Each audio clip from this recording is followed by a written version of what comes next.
মদিনায় রমজানের প্রথম সপ্তাহে 52 লক্ষ মুসল্লি। পবিত্র সিয়াম সাধনার মাসে পুণ্যার্থীদের ঢল নেমেছে মদিনা মুনাওয়ারায়।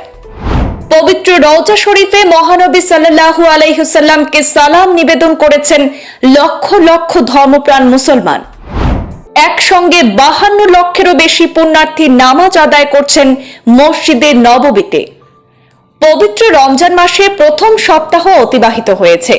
এই সময় সৌদি আরবের মদিনার পবিত্র মসজিদে নববীতে 52 লক্ষেরও বেশি মুসল্লি উপস্থিত হয়েছেন। তারা 5 ওয়াক্ত নামাজের পাশাপাশি বিভিন্ন ইবাদতে অংশ নিয়েছেন। মসজিদে নববীর তত্ত্বাবধানকারী জেনারেল অথরিটি বিভাগ রমজান মাসে মুসল্লিদের পরিষেবা বিষয়ক এক বিবৃতিতে এই তথ্য নিশ্চিত করেছে। বিবৃতিতে বলা হয়েছে, রমজানের প্রথম সপ্তাহে লক্ষ লক্ষ আশিকে রাসূল পবিত্র রওজা শরীফে মহানবী সাল্লাল্লাহু আলাইহি ওয়াসাল্লামকে সালাম নিবেদন করেছেন। একই সময়ে রওজা শরীফে নামাজ পড়েছেন 13,34,447 জন পুরুষ এবং 10,07,697 জন নারী। ইসলামের গুরুত্বপূর্ণ এই স্থানে শৃঙ্খলাপূর্ণ ব্যবস্থাপনায় নারী পুরুষ সব মুসল্লির যাতায়াত সুনিশ্চিত করা হয়। তাতে আরো বলা হয়, গত সপ্তাহে বয়স্ক এবং প্রতিবন্ধী 10,482 জন বিশেষ পরিষেবা পেয়েছেন।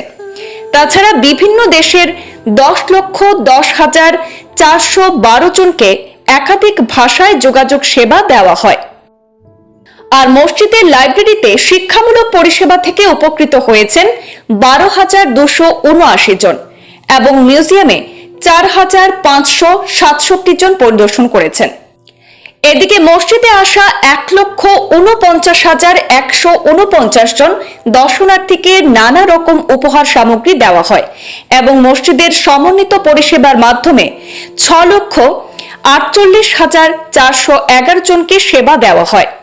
তাছাড়া 1,44,000 জমজম জলের বোতল বিতরণ করা হয়েছে এবং রোজাদারদের মধ্যে 15,243টি ইফতারের খাবার বিতরণ করা হয়েছে।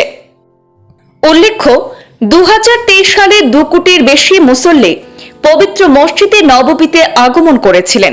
একই বছর 1,30,55,000-এর বেশি মুসলিম উমরা পালন করেছিলেন, যা ছিল সৌদি আরবের ইতিহাসে সর্বোচ্চ সংখ্যা।